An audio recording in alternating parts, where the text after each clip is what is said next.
Where love is there, God is also. By Lyof and Tolstoi. Translated from the Russian by Nathan Haskell Dole. Where love is there, God is also.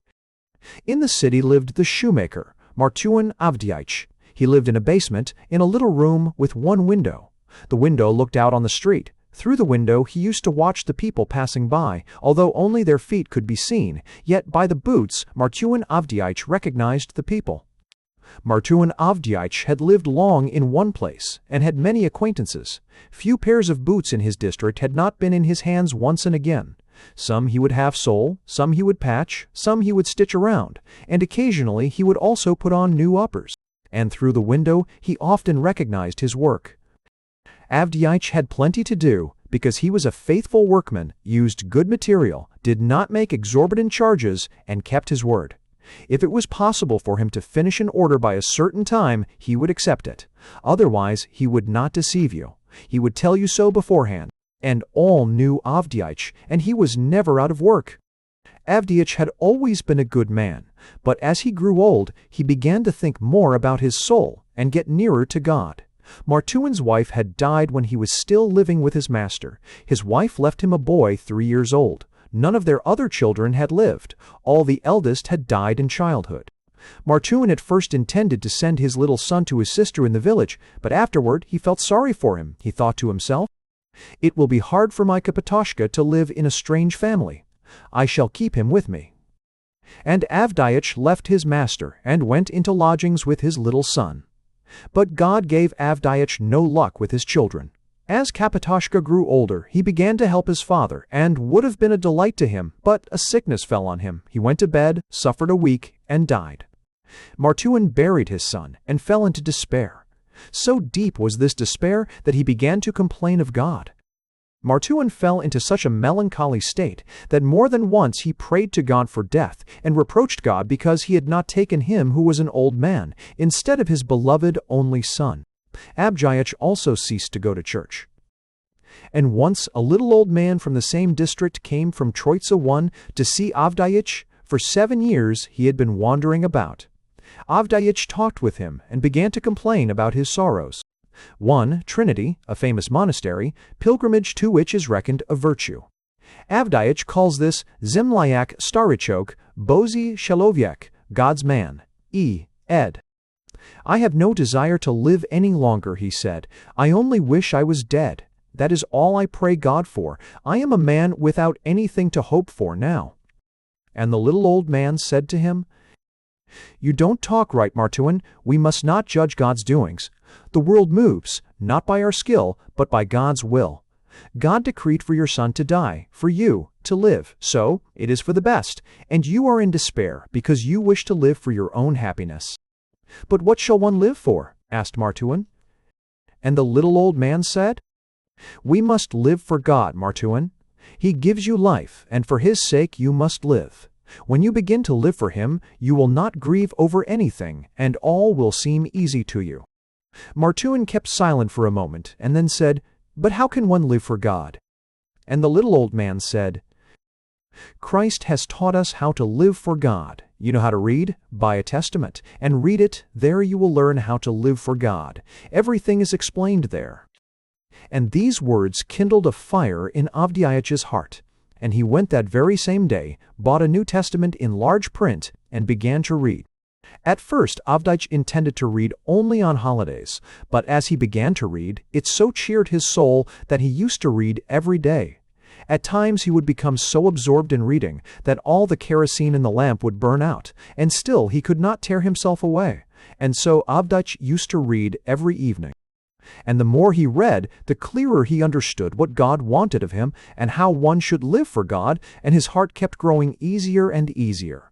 Formerly, when he lay down to sleep, he used to sigh and groan, and always thought of his Kapitoshka, and now his only exclamation was, Glory to Thee, Lord, Thy will be done."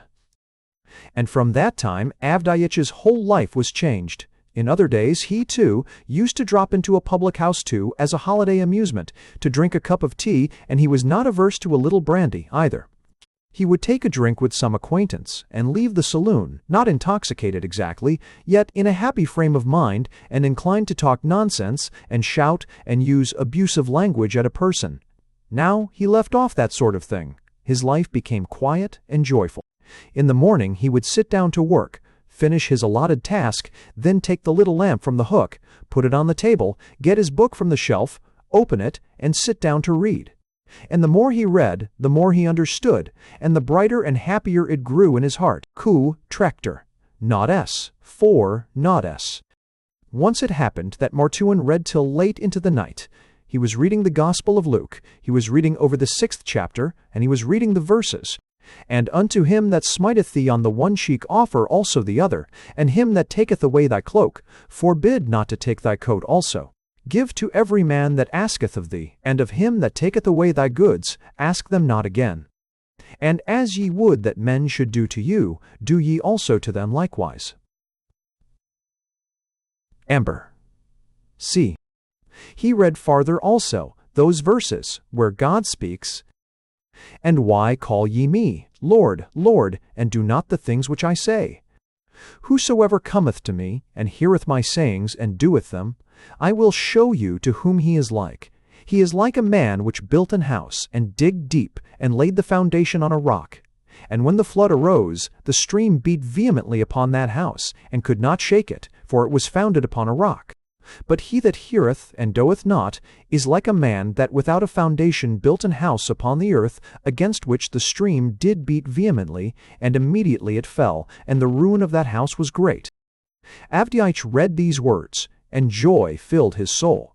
He took off his spectacles, put them down on the book, leaned his elbows on the table, and became lost in thought. And he began to measure his life by these words. And he thought to himself, Is my house built on the rock or on the sand? 'Tis well if on the rock. It is so easy when you are alone by yourself. It seems as if you had done everything as God commands. But when you forget yourself, you sin again. Yet I shall still struggle on. It is very good. Help me, Lord. Thus ran his thoughts. He wanted to go to bed, but he felt loath to tear himself away from the book, and he began to read farther in the 7th chapter. He read about the centurion, he read about the widow's son, he read about the answer given to John's disciples, and finally he came to that place where the rich Pharisee desired the Lord to sit at meat with him. And he read how the woman that was a sinner anointed his feet, and washed them with her tears, and how he forgave her. He reached the 44th verse, and began to read. And he turned to the woman, and said unto Simon, Seest thou this woman? I entered into thine house. Thou gavest me no water for my feet, but she hath washed my feet with tears, and wiped them with the hairs of her head. Thou gavest me no kiss, but this woman since the time I came in hath not ceased to kiss my feet. My head with oil thou didst not anoint, but this woman hath anointed my feet with ointment. He finished reading these verses, and thought to himself, Thou gavest me no water for my feet, thou gavest me no kiss, my head with oil thou didst not anoint. And again Avdiich took off his spectacles, put them down on the book, and again he became lost in thought. It seems that Pharisee must have been such a man as I am. I, too, apparently have thought only of myself, how I might have my tea, be warm and comfortable, but never to think about my guest. He thought about himself, but there was not the least care taken of the guest. And who was his guest? The Lord himself. If he had come to me, should I have done the same way? Avdiich rested his head upon both his arms, and did not notice that he fell asleep. Martuin suddenly seemed to sound in his ears. Martuin started from his sleep. Who is here? He turned around, glanced toward the door. No one. Again he fell into a doze. Suddenly he plainly heard, Martuin, ah, Martuin, look tomorrow on the street, I am coming. Martuin awoke, rose from the chair, began to rub his eyes. He himself could not tell whether he heard those words in his dream or in reality. He turned down his lamp and went to bed. At daybreak next morning, Avdiich rose, made his prayer to God, lighted the stove, put on the PG3 and the kasha, put the water in the samovar, put on his apron, and sat down by the window to work. 3. Cabbage soup. It'll prule. And while he was working, he kept thinking about all that had happened the day before. It seemed to him at one moment that it was a dream, and now he had really heard a voice. "Well," he said to himself, "such things have been." Martuin was sitting by the window and looking out more than he was working. When anyone passed by in boots which he did not know, he would bend down, look out of the window, in order to see not only the feet, but also the face. The Dvornik 5 passed by in new felt boots, 6 the water carrier passed by. Then there came up to the window an old soldier of Nicholas's time, in an old pair of laced felt boots, with a shovel in his hands. Avdyeich recognized him by his felt boots. The old man's name was Stepanuich, and a neighboring merchant, out of charity, gave him a home with him. He was required to assist the Dvornik. Stepanuich began to shovel away the snow from in front of Avdyeich's window. Avdyeich glanced at him and took up his work again. 5 house porter. 6 Valenki. First Valenki. "Pshaw, I must be getting crazy in my old age," said Avdyeich, and laughed at himself. "Stepanuich is clearing away the snow, and I imagine that Christ is coming to see me. I was entirely out of my mind, old dotard that I am." Avdyeich sewed about a dozen stitches, and then felt impelled to look through the window again. He looked out again through the window, and saw that Stepanuich had leaned his shovel against the wall, and was warming himself and resting. He was an old, broken-down man. Evidently he had not strength enough even to shovel the snow. Avdyeich said to himself, "I will give him some tea, by the way. The samovar has only just gone out." Avdyeich laid down his awl, rose from his seat, put the samovar on the table, poured out the tea, and tapped with his finger at the glass. Stepanuich turned around and came to the window. Avdyeich beckoned to him and went to open the door. "Come in, warm yourself a little," he said. "You must be cold." "May Christ reward you for this. My bones ache," said Stepanuich. Stepanuich came in and shook off the snow, tried to wipe his feet so as not to soil the floor, but staggered. "Don't trouble to wipe your feet. I will clean it up myself. We are used to such things. Come in and sit down," said Avdyeich. "Here, drink a cup of tea." And Avdyeich lifted 2 glasses and handed one to his guest, while he himself poured his tea into a saucer and began to blow it. Stepanuich finished drinking his glass of tea, turned the glass upside down, 7, put the half-eaten lump of sugar on it, and began to express his thanks. But it was evident he wanted some more. 7. To signify he was satisfied, a custom among the Russians. Ed. "Have some more," said Avdyeich, filling both his own glass and his guest's. Avdyeich drank his tea, but from time to time glanced out into the street. "Are you expecting anyone?" asked his guest. "Am I expecting anyone? I am ashamed even to tell whom I expect. I am, and I am not, expecting someone, but one word has kindled a fire in my heart. Whether it is a dream or something else, I do not know. Don't you see, brother, I was reading yesterday the gospel about Christ the Batyushka, how he suffered, how he walked on the earth." "I suppose you have heard about it?" "Indeed I have," replied Stepanuich, "but we are people in darkness, we can't read."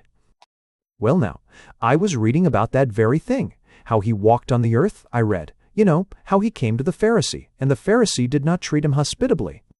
Well, and so, my brother, I was reading yesterday about this very thing, and was thinking to myself how he did not receive Christ, the Batyushka, with honor. Suppose, for example, he should come to me, or anyone else, I said to myself, I should not even know how to receive him, and he gave him no reception at all. Well, while I was thus thinking, I fell asleep, brother, and I heard someone call me by name. I got up, the voice, just as if someone whispered, said, 'Be on the watch, I shall come tomorrow.' And this happened twice. Well, would you believe it? It got into my head. I scolded myself, and yet I am expecting him, the Batyushka." Stepanuich shook his head and said nothing. He finished drinking his glass of tea and put it on the side, but Avdyeich picked up the glass again and filled it once more. "Drink some more for your good health. You see, I have an idea that, when the Batyushka went about on this earth, he disdained no one and had more to do with the simple people. He always went to see the simple people. He picked out his disciples more from among folk like such sinners as we are, from the working class. Said he, 'Whoever exalts himself shall be humbled, and he who is humbled shall become exalted.' Said he, 'You call me Lord, and,' said he, 'I wash your feet. Whoever wishes,' said he, 'to be the first, the same shall be a servant to all.' "Because," said he, "blessed are the poor, the humble, the kind, the generous." And Stepanuich forgot about his tea. He was an old man and easily moved to tears. He was listening, and the tears rolled down his face. "Come now, have some more tea," said Avdyeich, but Stepanuich made the sign of the cross, thanked him, turned down his glass, and arose. "Thanks to you," he says, "Martuin Avdyeich, for treating me kindly and satisfying me, soul and body." "You are welcome. Come in again. Always glad to see a friend," said Avdyeich. Stepanuich departed, and Martuin poured out the rest of the tea, drank it up, put away the dishes, and sat down again by the window to work to stitch on a patch. He kept stitching away, and at the same time looking through the window. He was expecting Christ, and was all the while thinking of him and his deeds, and his head was filled with the different speeches of Christ. 2 soldiers passed by. One wore boots furnished by the crown, and the other one boots that he had made. Then the master 8 of the next house passed by in shining galoshes. Then a baker with a basket passed by. All passed by. And now there came also by the window a woman in woolen stockings and rustic bashmakes on her feet. She passed by the window and stood still near the window case. 8 Kozayen. See, 8 Kozayen. Avdyeich looked up at her from the window, and saw it was a stranger, a woman poorly clad, and with a child. She was standing by the wall with her back to the wind, trying to wrap up the child, and she had nothing to wrap it up in. The woman was dressed in shabby summer clothes, and from behind the frame, Avdyeich could hear the child crying, and the woman trying to pacify it, but she was not able to pacify it. Avdyeich got up, went to the door, ascended the steps, and cried, "My good woman, hey, my good woman, 9, 9, 9, umnitsa, numberdutsa," literally, clever one. The woman heard him and turned around. "Why are you standing in the cold with the child? Come into my room, where it is warm, you can manage it better. Here, this way." The woman was astonished. She saw an old man in an apron, with spectacles on his nose, calling her to him. She followed him. They descended the steps and entered the room. The old man led the woman to his bed. "There," says he, "sit down, my good woman, nearer to the stove. You can get warm and nurse the little one." "I have no milk for him. I myself have not eaten anything since morning," said the woman, but nevertheless she took the baby to her breast. Avdyeich shook his head, went to the table, brought out the bread and a dish, opened the oven door, poured into the dish some cabbage soup, took out the pot with the gruel, but it was not cooked as yet, so he filled the dish with shchi only and put it on the table. He got the bread, took the towel down from the hook, and spread it upon the table. "Sit down," he says, "and eat, my good woman, and I will mind the little one. You see, I once had children of my own. I know how to handle them." The woman crossed herself, sat down at the table, and began to eat, while Avdyeich took a seat on the bed near the infant. Avdyeich kept smacking and smacking to it with his lips, but it was a poor kind of smacking, for he had no teeth. The little one kept on crying, and it occurred to Avdyeich to threaten the little one with his finger. He waved his finger right before the child's mouth, and hastily withdrew it. He did not put it to its mouth, because his finger was black and soiled with wax. And the little one looked at his finger and became quiet. Then it began to smile, and Avdyeich also was glad. While the woman was eating, she told who she was and whither she was going. Said she, "I am a soldier's wife. It is now 7 months since they sent my husband away off, and no tidings. I lived out as cook, the baby was born, no one cared to keep me with a child. This is the 3rd month that I have been struggling along without a place. I ate up all I had. I wanted to engage as a wet nurse. No one would take me. I am too thin, they say. I have just been to the merchant's wife, where lives a young woman I know, and so they promised to take us in. I thought that was the end of it, but she told me to come next week, and she lives a long way off. I got tired out, and it tired him too, my heart's darling. Fortunately, our landlady takes pity on us for the sake of Christ and gives us a room, else I don't know how I should manage to get along."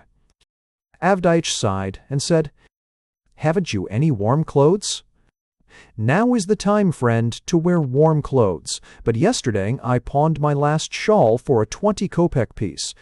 2020. 10 bdiva grivenui, silver, worth 16 cents. The woman came to the bed and took the child, and Avdiach rose, went to the partition, rummaged round, and succeeded in finding an old coat. "Nah," says he, "it is a poor thing, yet you may turn it to some use." The woman looked at the coat and looked at the old man. She took the coat and burst into tears, and Avdiach turned away his head. Crawling under the bed, he pushed out a little trunk, rummaged in it, and sat down again opposite the woman. And the woman said, "May Christ bless you, little grandfather." 11. "He must have sent me to your window. My little baby would have frozen to death. When I started out, it was warm, but now it has grown cold. And he, the batyushka, led you to look through the window and take pity on me, an unfortunate. Pouring, Diadushka. Pouring, Diadushka." Avdiach smiled and said, "Indeed, he did that. I have been looking through the window, my good woman, for some wise reason." And Martuin told the soldier's wife his dream, and how he heard the voice, how the Lord promised to come and see him that day. "All things are possible," said the woman. She rose, put on the coat, wrapped up her little child in it, and, as she started to take leave, she thanked Avdiach again.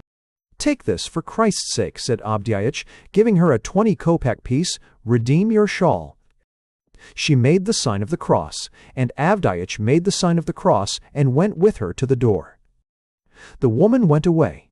Avdiach ate some shchi, washed the dishes, and sat down again to work. While he was working, he still remembered the window. When the window grew darker, he immediately looked out to see who was passing by. Acquaintances passed by, and strangers passed by, and there was nothing out of the ordinary. But here Avdiach saw that an old apple woman had stopped in front of his window. She carried a basket with apples. Only a few were left, as she had evidently sold them nearly all out, and over her shoulder she had a bag full of chips. She must have gathered them up in some new building, and was on her way home. One could see that the bag was heavy on her shoulder. She tried to shift it to the other shoulder. So she lowered the bag on the sidewalk, stood the basket with the apples on a little post, and began to shake down the splinters in the bag. And while she was shaking her bag, a little boy in a torn cap came along, picked up an apple from the basket, and was about to make his escape, but the old woman noticed it, turned around, and caught the youngster by his sleeve. The little boy began to struggle, tried to tear himself away, but the old woman grasped him with both hands, knocked off his cap, and caught him by the hair. The little boy was screaming. The old woman was scolding. Avdiach lost no time in putting away his awl. He threw it upon the floor, sprang to the door. He even stumbled on the stairs and dropped his spectacles and rushed out into the street. The old woman was pulling the youngster by his hair and was scolding and threatening to take him to the policeman. The youngster was defending himself and denying the charge. "I did not take it," he said. "What are you licking me for? Let me go." Avdiach tried to separate them. He took the boy by his arm and said, "Let him go, babushka. Forgive him, for Christ's sake." "I will forgive him so that he won't forget it till the new broom grows. I am going to take the little villain to the police." Avdiach began to entreat the old woman. "Let him go, babushka," he said. "He will never do it again. Let him go, for Christ's sake."